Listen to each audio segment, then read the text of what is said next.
जय सिया राम। आप सुन रहे हैं कैपिटल रेडियो अयोध्या। मैं हूं भावना राय। कैपिटल रेडियो अयोध्या में आप लगातार सुन रहे हैं रामायण की कहानियां। रामायण का अर्थ है राम का अयन, यानी भगवान श्री राम की यात्रा। ये वो यात्रा पथ है जिस पर बढ़ते हुए राजकुमार राम मर्यादा पुरुषोत्तम भगवान हो गए।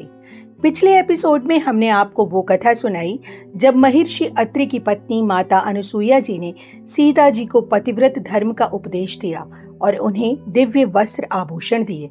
अब आगे की कथा, जहां आप सुनेंगे कि अत्रि मुनि के आश्रम से आगे बढ़ते हुए भगवान राम, माता सीता और लक्ष्मण जी का सामना एक भयानक राक्षस से होता है। गोस्वामी तुलसीदास जी कहते हैं, मुनिपद कमल नाई कर सीसा, चले बनहि सुर नर मुनि ईसा। आगे राम अनुज मुनि पाछे, मुनिबर बेश बने अति काछे। महर्षि अत्रि के आगे सिर झुकाकर देवता, मनुष्य और मुनियों के स्वामी भगवान राम वन की ओर चल दिए। आगे भगवान राम है और उनके पीछे छोटे भाई लक्ष्मण है। दोनों ने मुनियों का सुंदर वेश धारण किया हुआ है। उभय बीच श्री सोहहि जैसे, ब्रह्म जीव बिच माया जैसे।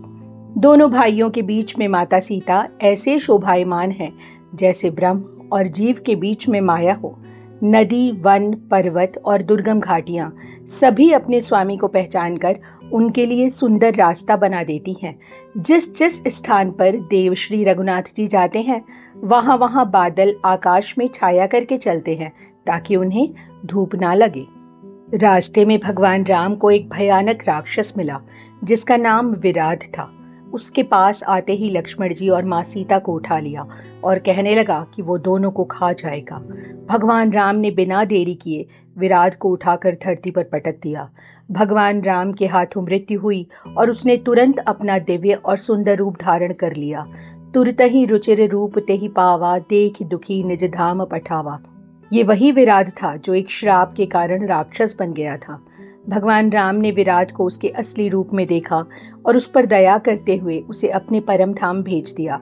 विराट को मोक्ष देने के बाद भगवान राम, लक्ष्मण जी और माता सीता के साथ आगे बढ़े और उस स्थान पर पहुंचे जहां मुनि शरभंग जी थे। भगवान राम को सामने देखकर मुनि शरभंग जी प्रेम भाव से दर्शन करने लगे। अपने जीवन को धन्य मानते हुए मुनिवर ने कहा, कह मुनि सुन रघुवीर कृपाला, शंकर मानस राज मराला। जात रहे बिरंच के धामा, सुने श्रवण बन ऐ रामा। हे कृपालु भगवान रघुवीर, हे शंकर के मन रूपी मानसरोवर के राजहंस, सुनिए, मैं ब्रह्मलोक को जा रहा था, लेकिन मैंने कानों से सुना कि आप वन में आने वाले हैं। तब से मैं दिन रात आपकी राह देख रहा था। आज आपको देखकर मेरा मन शीतल हो गया। मुनिवर शरभंग ने आगे कहा, हे नाथ, मैं सब साधनों से हीन हूँ। आपने अपना दीन सेवक जानकर मुझ पर कृपा की है।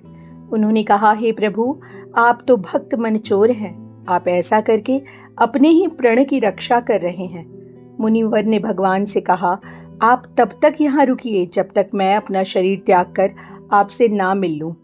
मुनिवर ने जो भी योग, यज्ञ, जप, तप या व्रत किया था वो सब प्रभु को समर्पण किया और भक्ति का वरदान ले लिया। इसके बाद मुनि ने चिता रची और हृदय से सब आसक्ति छोड़कर उस पर बैठ गए। मुनि के हृदय में सिर्फ एक ही इच्छा थी, सीता अनुज समेत प्रभु, नील जलद तनु श्याम, मम ही बसहु निरंतर, सगुन रूप श्री राम। मुनिवर ने कहा, हे नीले मेघ के समान श्याम शरीर वाले सगुण रूप भगवान राम, सीता जी और छोटे भाई लक्ष्मण जी सहित आप निरंतर मेरे हृदय में निवास कीजिए। ये कहते हुए मुनि शरभंग ने अपनी योगाग्नि से शरीर को जला दिया और श्री राम जी की कृपा से वैकुंठ को चले गए। उन्होंने पहले ही भगवान से भेद भक्ति का वरदान ले लिया था। उनकी इस दुर्लभ गति को देखकर सभी ऋषिगण बहुत प्रसन्न हुए और उनकी स्तुति करने लगे। अस्तुति करहि सकल मुनि वृंदा, जयति प्रणत हित करुणा कंदा। शरणागतों का हित करने वाले करुणा के मूल प्रभु श्री राम की जय हो, भगवान राम की जय हो। इस एपिसोड में इतना ही। अगले अंक में हम आपको सुनाएंगे आगे की कथा। कार्यक्रम को पसंद करने और शेयर करने के लिए हम आप सभी सुनने वालों के बहुत आभारी हैं।